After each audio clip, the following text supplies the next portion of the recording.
Alors nous allons faire un parcours de 400 mètres. Non, c'est là qui avance. Elle sait pas qu'elle a pas de Dieu. Pourquoi j'étais fini, oh, après tu pars. Pardon. Toi aussi. Monsieur, vous avez vu mon début en cachette de nous, hein? Ouais. C'est pour avoir des vieilles têtes. Je te jure. Après il va se montrer. Oui. Monsieur connaît les selfies. Oh papa! Peut-être qu'ils ont compris. Il y a quoi dans ce truc là? Ça pue par contre. Ah bon, sérieusement? Ouais. Et ça ne va pas nous attaquer. Ça sent bon? C'est meilleur que dans J'ai dit que ça pue, mais ça dit ça sent bon. Ce sont les Non mais ça pue pas, moi j'aime bien l'odeur de la nature. Jusqu'au flamingo belle, c'est-à-dire tout à l'autre bout là. Normalement c'était une route comme ça quoi. Sur laquelle ils faisaient passer des forts de thé, vous savez ce que c'est les forts de thé? C'est des espèces de voitures carrées là, très célèbres.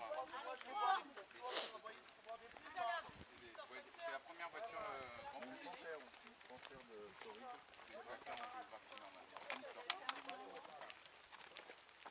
Mais ils vont se cacher pour nous, ils savent pas cette herbe. En fait, il faut juste pas parler. Si vous voulez voir des caïmans, il faut juste pas parler.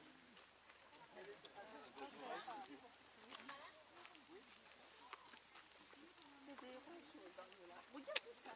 Ah non, c'est pas. Ouais.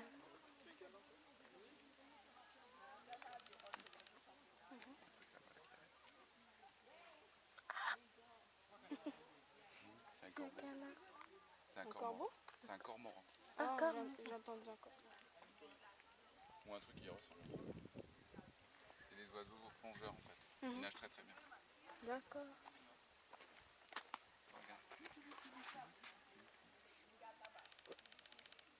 pêchent du poisson. Le canard, lui, c'est un plantigre. Il mange des plantes.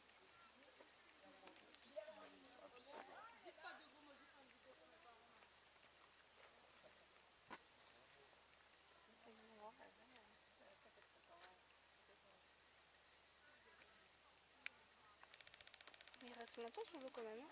C'est un très très bon nageur. Ouais. Et il y a le cormoran de mer, il est un peu plus gros et les Asiatiques ils l'utilisent pour pêcher en fait. Ils mettent un petit anneau autour du cou là pour empêcher d'avaler le poisson. Et lui il pêche tous les poissons et puis il récupère les poissons au fur et à mesure. Et puis après il vous donne sa part de poisson. C'est de très très bons nageurs, très très bons pêcheurs.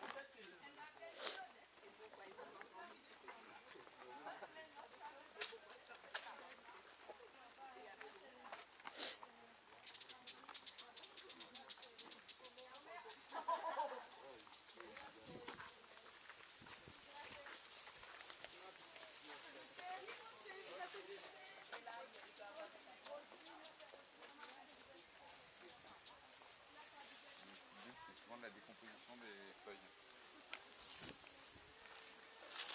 Pour monter du gaz.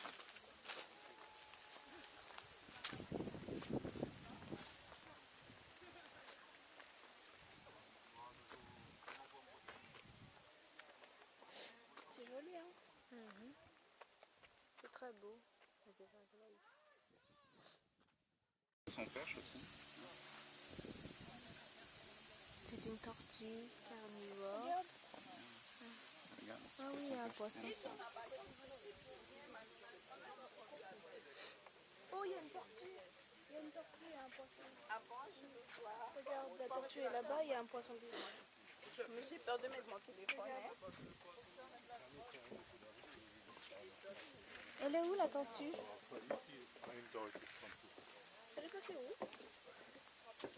Peut-être qu'elle est en bas. Elle est allée en bas. Ouais, attends, je vais regarder le côté.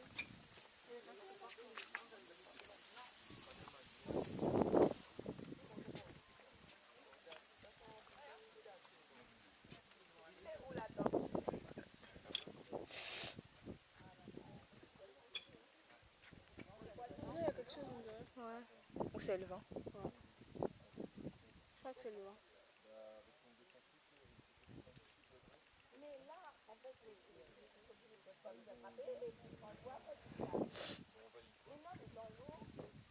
Ah, il y en a une autre. Viens. Elle vient prendre l'air. Bah, qu'est-ce que tu fais?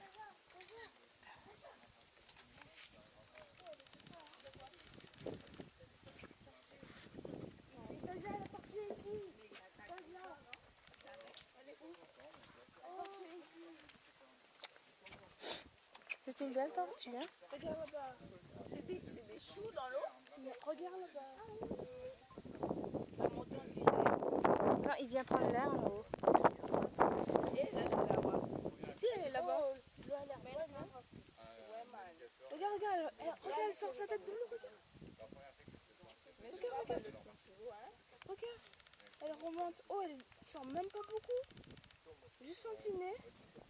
Enfin, Sa truffe, quoi. Il est parti où? là-bas.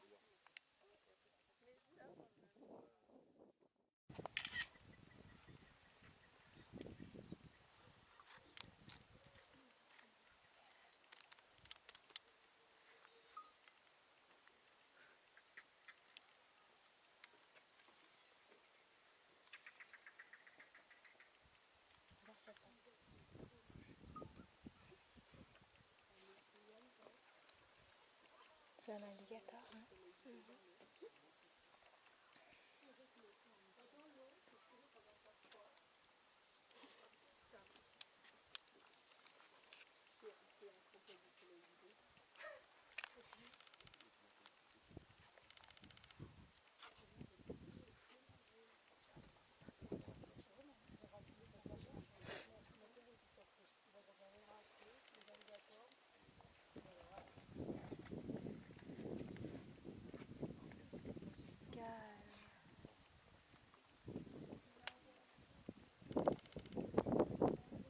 I am what is known as an interpretive ranger, right?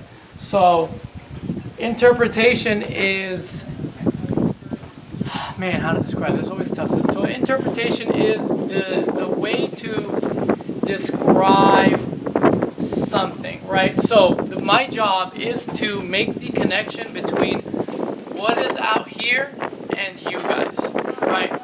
So my job is to not just explain it, right? Because anybody can explain. Anybody can tell you that's an alligator. Anybody can say that's a crocodile. It's the ability of translating a message, right? It's being able to tell you and show you not just what it is, but why it's important and why it's there and give it meaning. So that's my job title, right? I'm an interpretive ranger. So my job is to give meaning to you of everything that you see here. And so interpretation is for everything.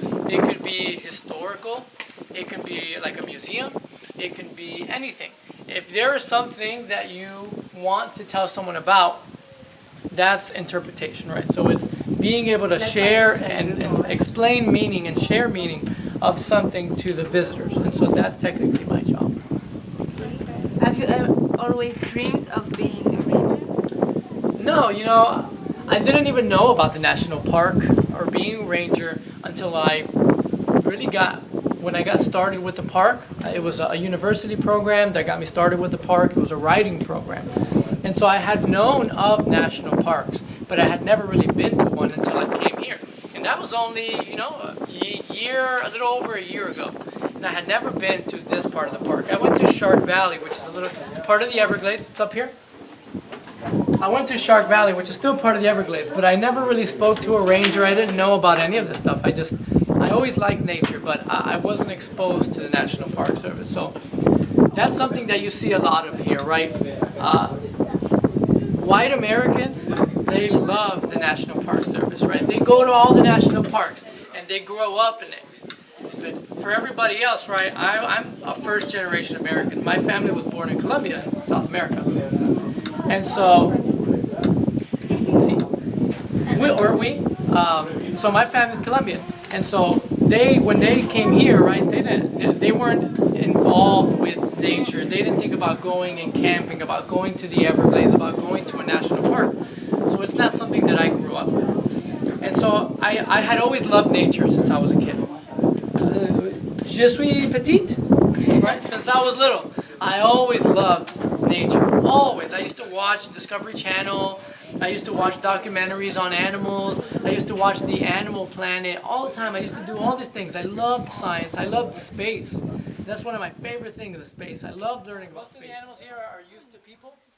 They're not aggressive. They don't really attack you. They don't really do anything really. So. No, not with us. No. And that's it. I've done a lot of trails. I've done a lot of out in the park. And maybe the one thing you have to worry about the most is maybe like poisonous snakes.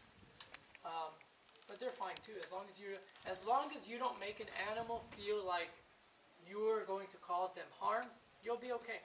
At least here, you know. There's other places like bears.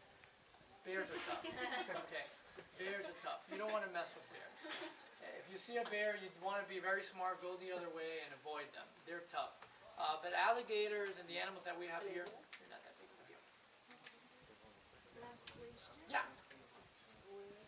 What is your idea of French people? French people. Let's see. I think they're very good looking.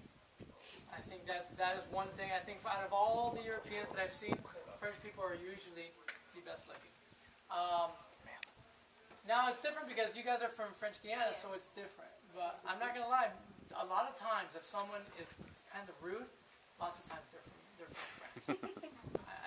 Many times, if someone is rude, they are from France. I promise you. And I'm sorry to say that, but it's really true. From French, from Ghana. And I hope so, because honestly, a lot of times that we have kind of rude people, they are French. You know, but overall, I mean, Europeans are usually fairly nice.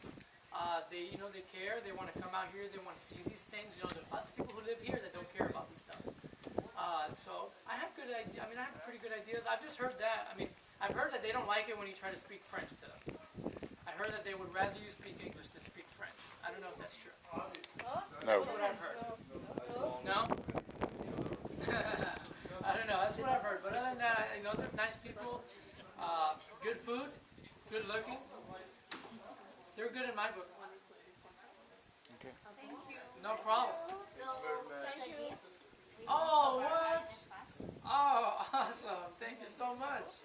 Sweet. All right, I want a picture of you guys. Come here, let's go take a picture.